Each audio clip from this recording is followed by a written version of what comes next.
discrecionalidad de los jueces, eso no ¿verdad? Pero ahora ya estamos en comunicación con el doctor Juan Martens. Buen día, doctor. Buen día, Un doctor. gusto hablar contigo y gracias por atendernos. Buen día, a las órdenes.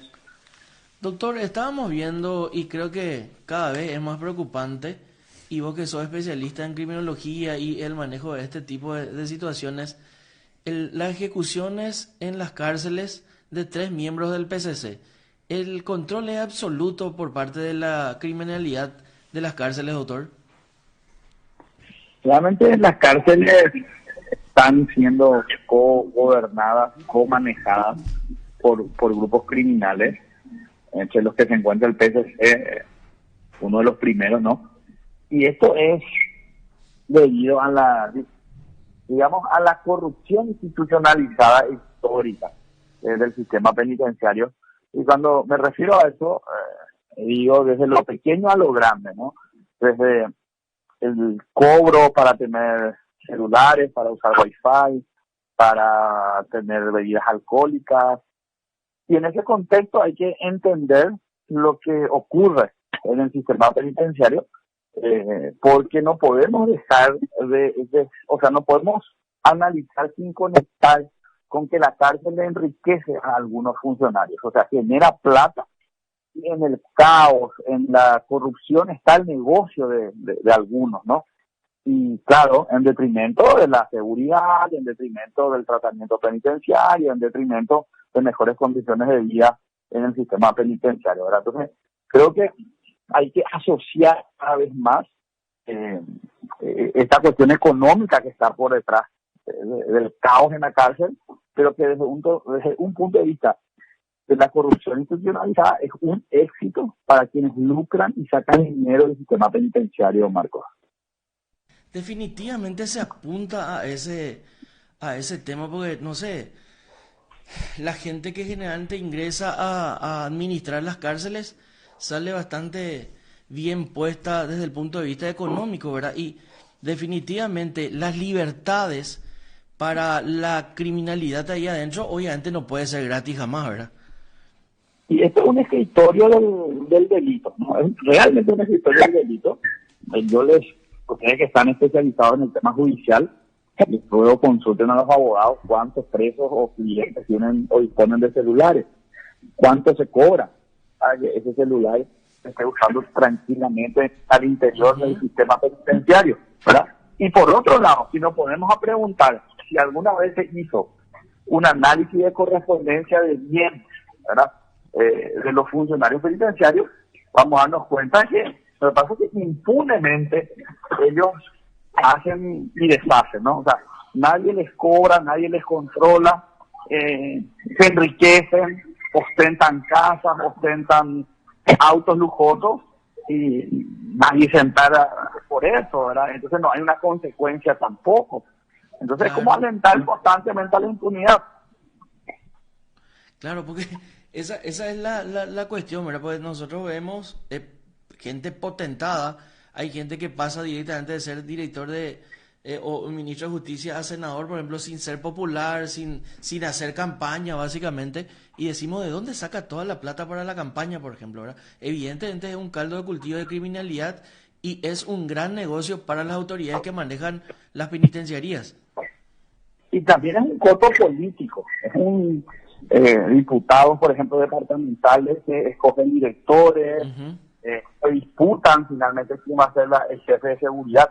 Todo es en función a la ganancia, no es en función a la reinserción, no es en función al tratamiento penitenciario, ¿no? Ese es nuestro problema del sistema penitenciario. Yo resumiría diciendo que es un negocio para unos pocos, ¿verdad? Que genera mucha plata y que por eso a la clase dirigencial y política le conviene seguir manteniendo así. Y Claro. claro, vemos al PSC, pero a ver, ¿a quién le entra en la cabeza que en un espacio súper reducido el PSC va a estar organizando una conferencia en donde le están juzgando a una persona, donde deciden matarle y lo matan tranquilamente y nadie se enteró? O sea, tendríamos que ser estúpidos para decir que eso ocurrió a espaldas de las autoridades.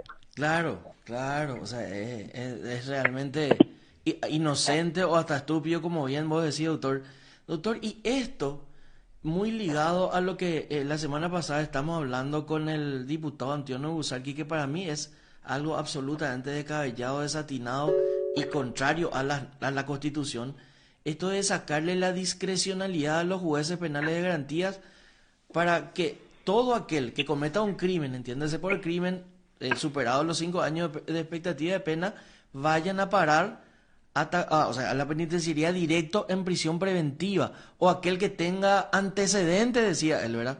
¿Qué opinás al respecto, doctor? Y eso es el neopopulismo que tomó lastimosamente el Parlamento, es legislar en base a emociones que no guardan ninguna racionalidad. Y justamente el primer poder que tiene un juez de una república es el poder discrecional, porque así se llama, ¿no? Es de aplicar la ley al caso concreto, y eso es el poder discrecional del juez.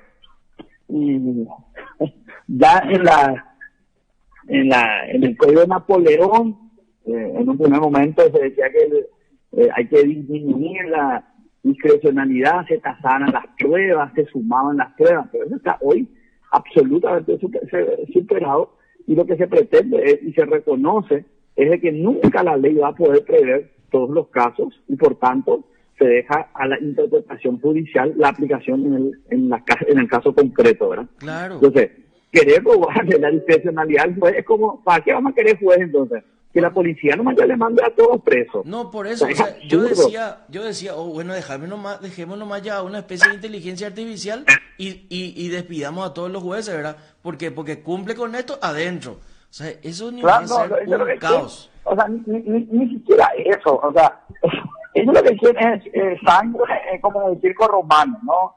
Y la misma policía es la que alienta siempre, dice, nosotros le agarramos a los delincuentes y el Poder Judicial es suelta. O sea, y para eso no está el Poder Judicial, para entender, para interpretar y para aplicar la ley concreto. De lo contrario, ¿para qué ya vamos a querer, para qué vamos a estar gastando en jueces si, como vos decís, una máquina o la policía nomás ya va a decidir quién se va afuera o quién se queda adentro, ¿verdad? Es absurdo, es un populismo barato de los legisladores que, en vez de apostar a una prevención más sostenida en el tiempo, el discurso fácil de vamos a endurecer las penas, y eso sabemos que no funciona. Sí, no, definitivamente, no funciona, no debe funcionar, y definitivamente tenemos que hacer, no sé, alzar las voces de protesta para que esto no vuelva a ocurrir, porque ya tuvimos el escenario, ya tuvimos y no trajo nada positivo, sin embargo, trajo todo lo negativo del mundo de privarle de libertad a personas que de por ahí ni siquiera eran culpables, ¿verdad?